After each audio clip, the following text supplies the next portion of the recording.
All right, Shalom. This is Brother Tazabah from the JMS Atlanta Church. I want to start off by giving all glory and infinite praises unto Yahweh, Ba'ashem, Yahusha, Ba'ashem, Mukhakadash. Double honors to my apostles and the elders of Great Millstone, that teaching that rule well. Salutations unto the Akim throughout the four corners that are putting their life on the line week in and week out, in season, out of season, to prophesy the gospel of Yahweh, Ba'ashem, Yahusha. And salutations to the few women and children that subscribe to this truth and faith and sincerity, all charity and subjection, because that is the key. And with that, man, I just wanted to come real quick, Lord willing, this lesson is edifying, and just, putting out the message or actually posing the question of what did you come to see, man, or what did you expect? And this is a question unto to individuals that say they follow Yahweh Shah, whether you be man, whether you be a hopefully elect man, or whether you be a woman or a child, man. What did you expect? What did you come to see, man? When you came out, when you stood on the other side, what did you come to see? And for you brothers that are on the other side now, you actually a part of this. What did you expect, man? And with that being said, man, I'm gonna start here in Luke chapter 7, verse 24. And when the messengers of John were departed, he began to speak unto the people concerning John. And this is in red, so this is Yahweh Shah himself speaking. It says, what went ye out into the wilderness for to see? So what did y'all go out there for? It says,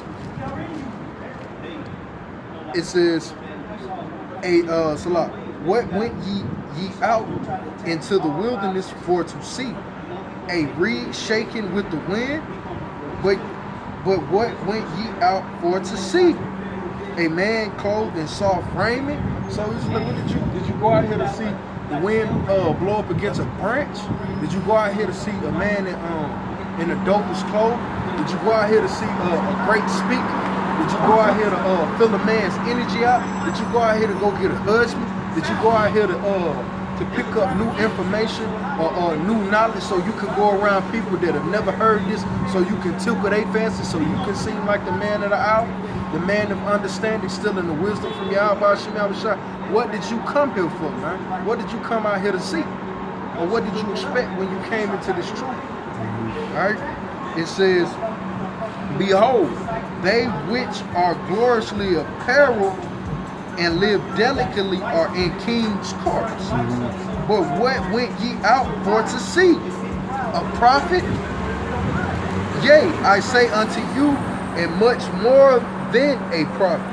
So it's like, what did you go out there to see? Because you'll get people that'll come out, they'll come out before the prophets, show love, show the veneration at one point, and they come out here and actually see regular men. In they day-to-day, we pulled up in cars, we put on our pants the same way you do, or whatever, and now you get people that'll talk shit, being on the other side of the camera, you being women and children, and certain weak-minded and weak-spirited men. But you'll get men that'll come into it, and they expected this walk to be easy. Expected brothers to pat them on their back. Expected brothers to always, kiss them anytime they catch a boo-boo, so to speak, in the spirit. What did you expect, man? No, you should expect hardness, man. You should expect the real. You should expect the truth. So the Lord said, so what did you expect? Did you expect the man in dope clothes?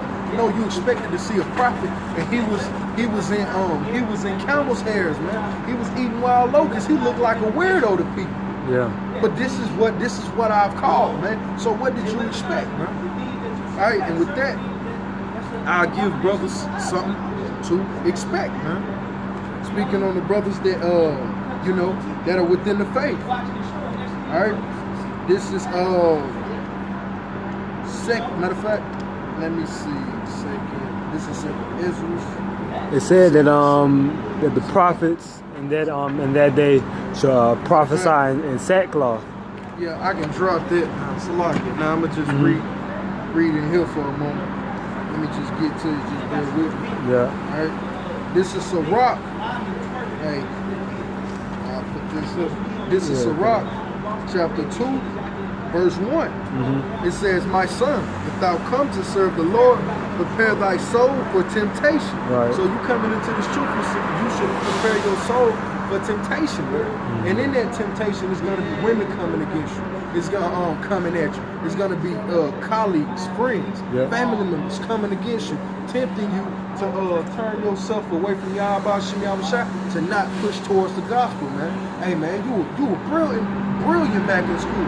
You were going to college. You had a 4.0. Dude, what just caused you to drop all of this and just say to hell with that, and to hell with that lucrative lifestyle you could have lived had you continued? What caused you? Like, you're gonna get those type of questions, man, and you'll literally have to tell people, hey, the Lord, Yahweh Shem Yahushua, that's resisting it, man. But he said, prepare your soul for temptation.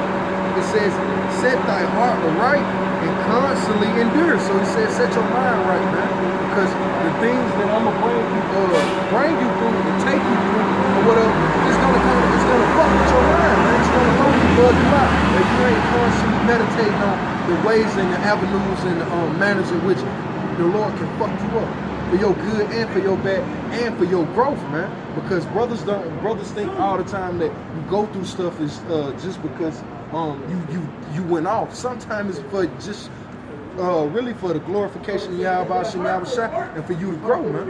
It ain't necessarily a punishment, though it's grievous, man. Alright? It says, and make not haste in the time of trouble. So the Lord is saying this walk is going to be hard. So the question was posed back in Luke, man. What did you come to see? What did you expect, man?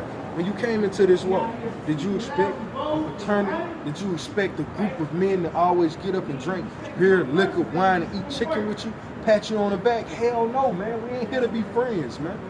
We ain't here to be friends. We here to do the work of Yahweh Shem Yahushua, because to be honest, half of us wouldn't deal with each other if we was to come across each other in my day-to-day in the world, man. But through the spirit of Yahweh Shem Yahushua, we've come to grow and to know and to love the fact that we're actually brothers, man. Kindred spirits through the spirit of Yahweh Shem Yahushua. So the Lord is actually you going back. The Lord is saying to constantly endure, because this walk shall be hard, man. All right. It says, cleave unto him and depart not away, that thou mayest be increased at thy last end. So that's what this is about, for brothers to continue to push and to push that work into the last, man. So at the very end, when all this is falling out, all shit has hit the fan and the bottom is falling out of the cloud, man, hey, the Lord shall defend us, man. And with that, I jump back over into 2nd Esdras chapter 7, verse 7. It says, the entrance thereof, matter of fact, I'm going to start at 6. There is also another thing. A city is builded and set upon a broad field, and is full of all good things. And what is that? The kingdom of heaven, man. The entrance thereof is narrow, and is set in a dangerous place to fall. Men fall out daily, man. Like as if there were a fire on the right hand, and on the left a deep water. And that's kind of funny, because those are the two elements in which the Lord used to cleanse the earth, man, of wickedness. And the right hand is yet to be shown unto us, man. Lord willing, we be preserved of that right hand, man. That right hand of fire. All right. It says, and the one only path between them both, even between the fire and the water, so small that there could but one man go there at once. So it's saying, hey, yo, this is a dangerous walk. And that's even for you individuals saying that you follow Yahweh, you women and children. You can't come out here and do what we do, but the walk that you walk is still dangerous, because it's going to be certain distractions, certain people that come into your life that try to pull at your heartstrings and pull at your spirit, the same way that prophets, the men of the Lord that's on this side of being tempted on a daily, being pulled this way, that way, up, down. All of us are going to be tested in our own way, man, that narrow gate. Scripture, if I may, the scripture says, remember Lot's wife. You know, Lot, he had his portion, but his wife didn't get to inherit the mercy of Yahweh Shem Yahushua because of her infidelity, because of her disobedience. Yeah, that lack of belief, that lack of faith, that the Lord had something greater on the other side, greater than Sodom and Gomorrah, which she had laid her eyes upon. Right? So what did you people come to see, man? Did you come to see a Disney character, or did you actually come to see the truth, man? All right. It says, the city, if this city now were given unto a man for an inheritance, if he shall never pass the dangers set before it, how shall he receive this inheritance? So that's the Lord is actually was like, hey, how if this is supposed to be his, how can he get it if he don't go through this narrow path, man, the straight gate?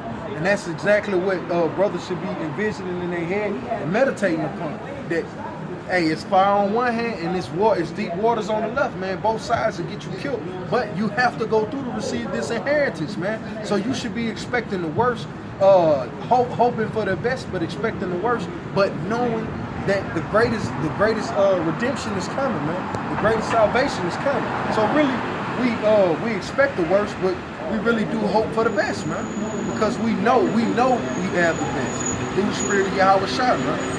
All right, matter of fact, I'll jump here to 2 Timothy chapter 2, verse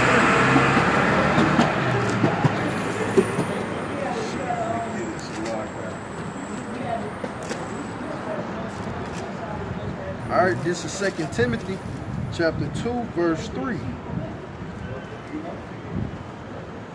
It says, therefore, endure hardness as a good soldier of Yahweh Shai HaMashiach. So the Lord is telling you, yo, man, hey, endure hardness. And when you look up that word soldier, it means a champion for the cause of Yahweh Shai, man. Yep. So all of us have to, bear our cross and be a champion for the cause of Yahweh Shai. If you be a woman, hey, you're supposed to be upholding your man in all righteousness for him to push and further the kingdom of Yahweh Shai. And if it's for your children, you're supposed to be the glory of your parents, man. Listening to them, taking heed unto the words of your father, the instructions of your father, and the wisdom that your mother passes down that supposed to go through children that she's learning of her of your father, the husband, man. That's the proper order. It says, continue, no man that warreth entangleth himself with the affairs of this life, that he may please him who hath chosen him to be a soldier. So it ain't for us to be getting caught up in what's going on over here, what's going on over there, man. Pay attention to what's going on right in front of you, man. Yeah. And you will see that it's war. Hey, man, war is being prepared. And in this war being prepared, you have to actually set your mind and meditate upon these things, man. What did you really expect from this war? Did you expect for all good things to happen to you? Or did you expect for the Lord to pass you out rainbows and lollipops, man? Right. That just take me back to 2nd Sirach chapter 2. I'll start at verse 4. All right, it says, whatsoever is brought upon thee, take cheerfully, and be patient when thou art changed to a lower state. So this is what you should be expecting. This is what the Lord promised us, man. So if you expected anything outside of what these scriptures have said, man, whether you be woman, child, or a hopeful man of the elect, hey, man, you going off, man. You should expect hell, man. Hell, torment, pain, but at the same time, growth, knowledge, wisdom, understanding, and strength, man. Yeah. Faith, most important, because all of that comes from faith. Strength. The understanding, the knowledge, wisdom, understanding. All that stems from faith, man, and that's through you bearing your cross first and foremost. Mm-hmm. You setting your mind right. What did you expect? All right, I'll hit in here. Whatsoever is brought upon thee, take cheerfully. Whatsoever is brought upon thee, take cheerfully, and be patient without change to a lower state. So when the Lord starts to bring in hell on you, hey, man, take it cheerfully. This is what you should expect, man. All right, verse 5. For gold is tried in the fire, and acceptable men in the furnace of adversity. Mm-hmm. So when you prove yourself to be precious metal, precious gold in the sight of Yahweh Shai, or will you prove yourself to be found wood, man? And wood gets burned when it's put in a place in the set of adversity, man, which is fire, which is to try you. So what did you expect to see, man? What did you expect to come from this truth, and you crossing over on that line, man, calling yourself a prophet or serving Yahweh Shai? That's just a question, man. But with that, hopefully brothers will provoke, brothers will edify. I want to end off by giving all glory and infinite praises unto Yahweh, Ba'ashem, Yahushua, Ba'ashem, Makakadash. Double honors to my apostles and the elders of Great Millstone and teaching that rule well. Until the next time, Shalom. Shalom.